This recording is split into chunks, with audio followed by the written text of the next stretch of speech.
itself, its people, the democracy, the rule of democracy over anything else. Yes. And took a chance. Surely, without a coup. Yes. Surely that I appreciate the role of the Egyptian army. And if we have lots of great traditions about even from Prophet Muhammad, تخيروا من جند مصر فإنهم خير أجناد الأرض فإنهم في رباط إلى يوم الدين.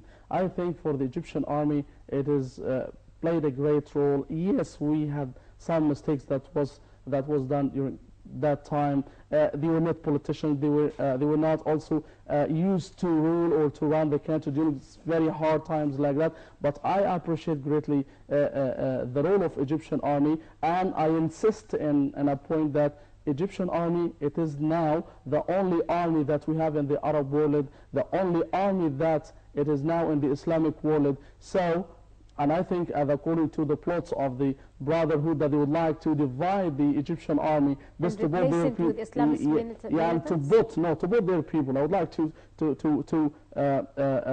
be far of the Islam. No, Islam is to great things. marginalize To put their people and the army, this in order to control everything. This is the only army in the Islamic world now which is more stronger. And I think the Syrian army is now over, the Iraqi army, that they were the most strongest, and now there is only the Egyptian army. And that the is Syrian protecting. army also as well. They're the only remaining two armies. No, but the Syrian army is over now. We talk about Hopefully what? not. Yeah. But Hopefully I think not. what is now in the ground, it is only as a solid establishment, as a very strong army. This is the Egyptian army that's protecting. For that, I can appreciate also the role of lots of Arab countries like Saudi Arabia, like Emirates, like Kuwait and Bahrain, just to support the Egyptian army, because it is the only army. The solidarity and solidarize with this army, because they are protected by this army. If this army collapsed, it will be a catastrophe for all the Arabic and Islamic countries. And I think even in two times we can remind the role of the Egyptian army that protected the whole Islamic world from two dangers, from the Crusades by Saladin. When he defeated them in Hittin, it was the Egyptian army, and Saladin was the Sultan of Egypt. Lots of people, they don't understand this idea. It was not Islamic army. The Egyptian army who defeated the Crusades during the time of Saladin, who was the rulers and the Sultan of Egypt. And just nearly a century after that, Qutuz, who was the Sultan of Egypt, who led the Egyptian army to defeat the Mongolians, the Tatar, and also it was an Engalut, and the two battles, whether Hittin and Engalut, they were in Palestine, and the two dangers, they were defeated by the Egyptian army. This is the reality of the Egyptian army. Yes, maybe we cannot, we have some ideas about the running of the army, or about the leaders or something like that, but the army itself, we appreciate the role of the army, and also we support even the leaders with their mistake that they made, also because it was so hard time for Egypt, and they should be now very strong against what happens, because the Muslim Brotherhood, they want to spread the instability of Egypt. They want to spread, to make Egypt, show Egypt in front of the world as an unstable country. Because after the deposition of Morsi, look at Egypt now, and what about the army of Egypt and what they made and all this. This is, we would like to collapse the Egyptian economy, and I think very bad ideas for them that they would like to collapse and to decline the whole Egypt, this for their own benefits. Right. Going back to the role of the army in politics, is it's primary, not secondary, because in crucial moments it can either bring a nation to a full rise or a complete downfall. Where do you see the role of the Egyptian army in June 30th? Because this is a very important point. The role of the Egyptian army in June 30th, it's a controversy that has been running throughout the world media and international media. They are trying to launch what they wanted to happen, they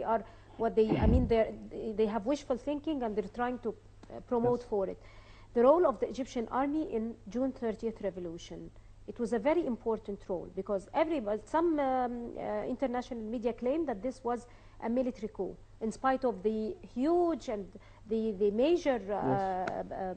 demonstrations in the streets of Egypt by Egyptian citizens, more than 45 million. Yes. How do you see the role of the Egyptian army I on June think 30th?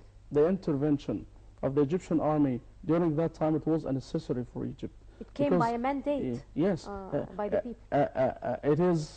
it is a call of the people, okay, for the army, this to intervene in this event. We have a failed president of Egypt, a weak man who is on the palace, okay, he cannot rule, he cannot do anything. He divided the people into disbelieving and into on the other side of his group, and he made And lots of Sunnis were threats. killing Shiites, Yes, and yes. he, No, it he was spread hate speech when he was doing that in the stadium. And yes, they were yes. No.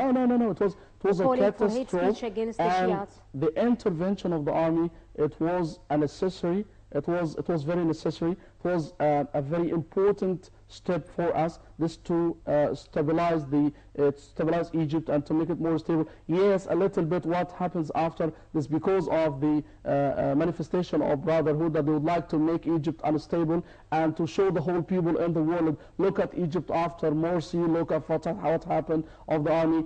For me, I don't agree the intervention of the army in general, but in this situation, no, the army should intervene, should do something, this to protect the people, to protect the country of Egypt. You are an Islamist researcher. Do you see the Yes. Egyptian army and its leader, General Sisi, Chief of Staff, as a killer, as someone who attempted a military coup, or as a savior to Egypt, someone who we should be proud of? I don't like to be to exaggerate of the point. I cannot say that he's a killer, but also I cannot say that he's a savior. Okay, but I appreciate his role that he made. I appreciate But without his intervention, we would have been in chaos. Yes, sure. No, I said now. that it is a He necessity. saved the country. It is yes, saved the country, but not a savior. Savior is different. Savior for as in He's general. just a human being. No, He can't do yes, the whole, as give us the savior. whole But I world. would like also. I don't like the exaggerating. Okay, of the man. He's a good man. Yes, he made some mistakes maybe. But a Egyptians little see bit. him as an iconic leader because they were yielding and longing for Yes, such a yes. character. We appreciate this Egypt point. survived 2 revolutions Yes. trying to create an image like General Sisi. They couldn't find it anywhere unless they met General Sisi, and he intervened on the call of Egyptian people. You know why? Why? Before Sisi, we have Morsi. He was a weak man. And after that, we have a very strong man. A man who is very decisive, very strong, very firm, okay? And a very Has orders. patriotic also. Yes, he's patriotic, okay? But he came after a very weak man. He has no orders, he has no personality. A man that, you know, on the streets, everything could be done. Now I think, what we say that the haiba of the Egyptian police and policemen that started on the road, and the people, they started to respect the policemen on the street. They have now the power to protect the streets. Before a weak man, and after that we have a very strong man. Okay, this is the He's paradox strong but that we have. iconic at the same time, because we had a strong man before Mubarak, but he didn't fit into that image of a hero. But it's different with General Sisi. But unfortunately, we're running out of time. You only have like 2 minutes or 3. I wanted to talk with you about the role of the U.S. administration, and it has been questionable ever since January 25th, and is still questionable until now. They were forcing the resignation of President Mubarak, no doubt. But that didn't happen with the Muslim Brotherhood rule. They were desperately trying to keep it in power, in spite of the fact that of the treason, the corruption, the brutal killing of protesters, and all the wrong practices of the Muslim Brotherhood rule. They wanted it in power. The latest visit of Secretary of State Kerry failed totally and coincided with the trial of Mohammed Morsi of the Brotherhood. How do you see the U.S. administration role after the fall of Muslim Brotherhood in the After the fall, they are shocked. They are shocked. Okay, they believe that Muslim Brotherhood, they were more stronger, and they will rule Egypt and other countries, and okay, and for them they have lots of deals between U.S. and the Muslim Brotherhood. So they were shocked after their collapse. Okay, but now they are obliged in order to be with the Egyptian authority, which is now with the army of Egypt, because this is the interest, the main interest of the U.S., not with the Brotherhood. Brotherhood now it is over. I think that it's over. Just they collect some people and they are running in the street every night. It's a kind of nonsense. You know, it's a kind of nonsense that they do, and they imagine that Morsi will come again. That they dream of these ideas that they have. And it ensured that they are very narrow-minded people. Do you see the U.S. administration waking up to the realities on the ground, Sure. and to see the new power of balance Yes, in sure. its real size, and trying to cope with reality, Yes, or yes. still adapting, or still using its old-fashioned policies of the superpower? And supporting the dictatorships in the Middle East in order to fulfill its own interests? No, Do you no, think it will change? No, I think that they realize now what is now in Egypt, and after the last visit of Kerry, and I think that he insisted on this idea, this to support the Egyptian government of now. So I think that now they realized the part that they should support every time.